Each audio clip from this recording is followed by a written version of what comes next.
Hey guys, no Commander gameplay today because we're pushing our release schedule back a week so that we can do a new episode with the Outlaws at Thunder Junction Precons. Today, we're going to go ahead and talk about the few additions we are making to the deck so that you know what to expect come next week. Because we didn't have too much time to think through this, we're keeping our upgrades very simple. We can only switch out 10 to 15 cards and we can't spend more than $50 to do so. So let's go ahead and talk about what these upgrades are. I got the Yuma deck, which is all about deserts. It's kind of a landfall deck. We're also having some synergies with lands in our graveyard. So let's start with the 13 cards I decided to add to the deck. First of all, there are 3 deserts that I think should be in here and they're not. Sunscorched Desert, Arid Archway, which is from the main set. It's a bounce land. And then we also have Endless Sands. I just felt like it was kind of odd that these weren't in here. The more deserts, the better. So we're adding more deserts. Also, there are a couple board wipes in this deck. They're not terrible, but they're not great either. So I decided to add 2 more just to be safe. Austere Command is my favorite budget, flexible board wipe. Yeah, it's not as good as Farewell, but it's a lot cheaper. And then I also added Ondu Inversion, which is just a hard reset if we really need it, but it's also a land drop in a pinch if we need that as well. And then since the removal was a little sus in this deck, I also decided to add Generous Gift and World Soul's Rage. Generous Gift is just, well, it's really flexible. It's going to get rid of whatever we need to. And then World Soul's Rage, not always a removal spell. It's also sometimes just going to be able to finish off an opponent. And it's also hopefully going to ramp us quite a bit in the process. I decided to add more card advantage to the deck as well. I decided to add Faithless Looting and Brass's Tunnel Grinder. Faithless Looting, it's going to keep our hand a little nicer and also put deserts and lands into our graveyard, which will help us later. It also has flashback, so if we accidentally mill it, we can still cast it. And then Brass's Tunnel Grinder, kind of the same ordeal, except eventually it will flip over into a land that's going to give us card advantage, while also, ramping because we flipped it into a land. And since we have a lot of landfall triggers, I decided to add Tireless Provisioner and Tireless Tracker to the deck as well. They're just going to leave artifacts around so that we can use our mana for other things. Tireless Tracker is going to help refill our hand. The card advantage in this deck is meh,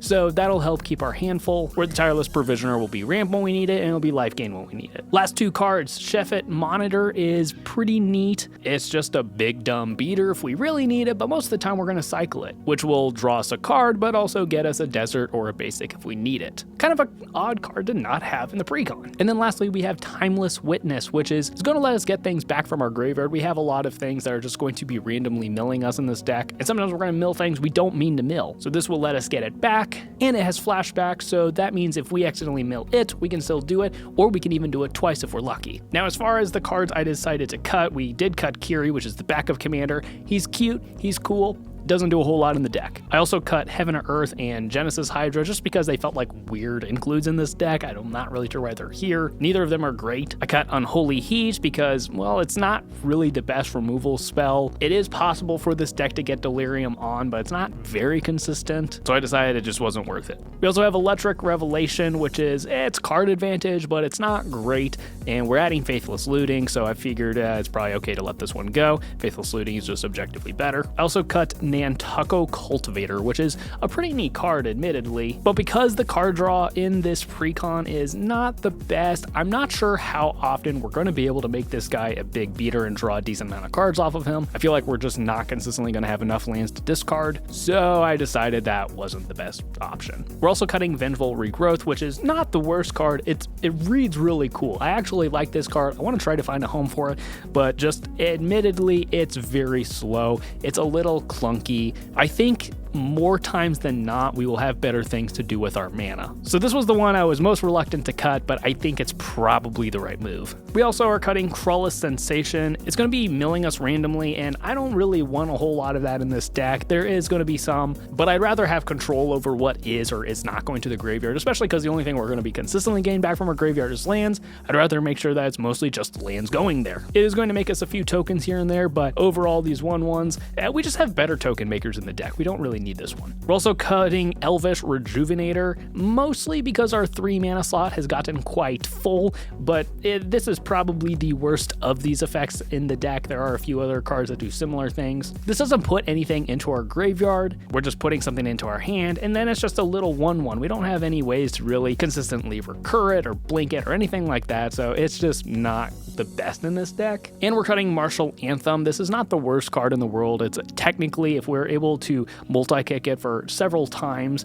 It's a good way to get things back from our graveyard, but that's just so much mana. Realistically, this is often going to just be 4 mana. Your creatures get +1/+1. Maybe you can multi-kick it once, but really that's about it, and that's just not mana efficient. And then, like I said, we added 3 lands, so we're going to go ahead and cut 3 lands as well. We're cutting 2 basic lands, and we're also cutting Sunscorched Divide, mostly just because I don't really like these lands. I just don't. I'd rather run a basic, mostly because I small-brained and I don't like thinking about filtering my mana, but also on turn 1 they do nothing. And this deck doesn't have a ton of turn 1 plays, but that is relevant. Okay, last second fix that I decided after already filming, I'm gonna go ahead and add Skull Clamp. This deck makes quite a few 1/1s and tokens, and then has some other 1/1s that are just incidentally possible to kill, draw some cards, and even, worst case scenario, it's at least a little bit of a power buff to some of my other creatures, which could become relevant in combat. And then to make room for it, we are cutting Magnetic Insight. This card's pretty good early game, but then I feel like later, mid to late game, it's just gonna screw me over more times than not. So overall, the upgrades for this deck are only about $11, which I feel pretty good about, and half of that was from Skull Clamp, so yeah. Hey guys, Preston here. Today I'm playing the most wanted Outlaw Tribal deck. When I was looking at the cards I wanted to change, add, get rid of, I noticed the land base in this precon is pretty bad, so I ended up taking out 8 of the lands that came with the deck just to fill in basics, and the guys were fine with me not counting that towards our totals just because this land base is pretty bad to begin with, and all I did was change them for some basics. So for the actual cards I changed out, I ended up adding quite a few creatures that fit into the archetype, of course. I've added Zulaport Cutthroat, Vargoth, Bloodsky Sire, Audacious Thief, Thorn of the Black Rose, and Grim Hireling. All those sort of good outlaw cards. There were some good ones to begin with, but there were also some kind of meh creatures, so we boosted up the power level with these guys a little bit. As for spells I of course added Path to Exile, Swords to Plowshares, Damnable Pact for card draw, and then a handful of board wipes, Bontu's Last Reckoning, Settle the Wreckage, Fumigate, and Austere Command. Wasn't really happy with the board wipe situation in this precon with black, red, and white, so your boy had to add some board wipes for it. I also added Hit the Motherlode. Not a super great card, but I thought it would be fun and good way to make a lot of treasures. Oh, I also added Decree of Pain for my board wipes. Draw some cards. Everyone likes good Decree of Pain. Then finally, I added Revel in Riches as a fun alternate win con. If you have a treasure deck and it's got black in it, why not play Revel in Riches? Always a fun time. When it came to cut cards, I decided I didn't like some of the creatures that came in the precon, so Mist Meadow Skulk, Captain Lannery Storm, Aetherborn Marauder, Captivating Crew, Ogre Slumlord, and Direfleet Ravager. I thought I could add some cards from my pre-existing Mari deck that I have. I've had fun a lot with that deck. I thought they'd be better than the ones that came in the precon, so that's why I cut those. When it came to cut my spells, I got rid of Dead Before Sunrise. It's a way for you to let your creatures hit your opponent's creatures, but I don't really think the creatures in this deck are quite strong enough to really utilize that as much as you'd want to. I got rid of Mass Mutiny. 5 mana to steal 1 creature from everyone. Not a super big swing in my opinion, not really worth the mana. Curtain's Call is a 6-cost instant that destroys up to 2 target creatures. It costs a little less depending on how many opponents you have, but it's pretty inefficient for the removal, so I added a few that I thought were better. I also cut Hex from the precon, a really terrible board wipe. Basically any board wipe that you can get in these colors is better than Hex. Just not worth it. Last up, I cut out the Rakdos and Orzhov signets. Never been a big fan of the signets myself. I don't like having to do the math of filtering my mana with them. Bounty Board and Glintering Stockpile are also artifacts I cut. They do work with the theme of the deck, but I thought they were both pretty slow at what they want to do, and I know how fast the boys can be sometimes, and we're all upgrading, so I thought I should probably cut out some of the slowest stuff from the deck. I also cut out Bandit's Hall. It's another card that I think works pretty slowly, and just in general, I don't think I'd ever run in a deck. It's pretty inefficient in my opinion. 3 costs for one of those. Add 1 mana of any color. Those are pretty bad in Commander at this point, so I decided to cut it. And finally, I got rid of Shiny Impotence. Goading 1 creature doesn't really do much for what this deck wants to do. In some decks it's really good, but in this deck there's not much of a point to it. So in total, my upgrades cost about $37.28 if you wanted to get them for yourself to make the precon a little better. Hey guys, Tommy here. On this episode, I'm playing the Quick Draw. Is it sort of spell slingery 3 Precon from Outlaws of Thunder Junction. Looks fun. I'm excited for it. Just gonna talk a little bit about the cards I added. First off, a card from the set that, if you ask me, should have been in the set in the deck to begin with. It's Slick Sequence. It goes right along with what Stella Lee, the commander, wants to do in casting multiple spells per turn and getting payoff from that. Moving on, I also added a few sort of cantripy cards. I think this deck does well with those, just to draw some extra cards for some card advantage, and also to help get up to those multiple spells per turn, 2-3 plus spells per turn. So I added Narset's Reversal, Consider, Curate, Brainstorm, and Meeting of Minds, and Abrade. Low-cost spells that I can use to get some payoff, and then fork them with the commander's ability. Next up, I added a couple of board wipes because there weren't really any in the deck to begin with, and I think even in a deck that wants to go fast like this, it's still good to have at least a couple in a commander game. And then finally, I did add one creature, Firebrand Archer, to help get some extra payoff from all the extra spells I'm casting per turn. So that's what I added. As far as the cuts, more expensive stuff or things that didn't vibe with the deck, obviously. A few creatures, because I honestly think there's more creatures than this deck needs for being a Spellslinger deck. Kaza, Royal Chaser, Bloodthirsty Adversary, Octavia, Living Thesis, and Terramander as the creatures. Other cards I cut: Leyline Dowser, Arcane Bombardment. Again, just I cut because it's higher cost and almost puts a target on your back of, well, I hope I can get back to my next turn with it if you don't have a way to win with it when you cast it. Leyline Dowser, it just doesn't really vibe with what the deck wants to do. Tezzeret's Gambit, it's nice card draw, but it's a little expensive, and the Proliferate isn't really going to help because I don't want to create a whole bunch of counters. Finale of Revelation, of the series of Finale of cards, it's not the greatest, not a huge fan of it. Epic Experiment is, again, sort of higher cost. It lets me dig my library a little bit, but then I have to exile cards and put them in my graveyard, so I kind of lose access to them. So situational, could be good. I don't think it's going to be great for it. And then finally, Temple of the False God.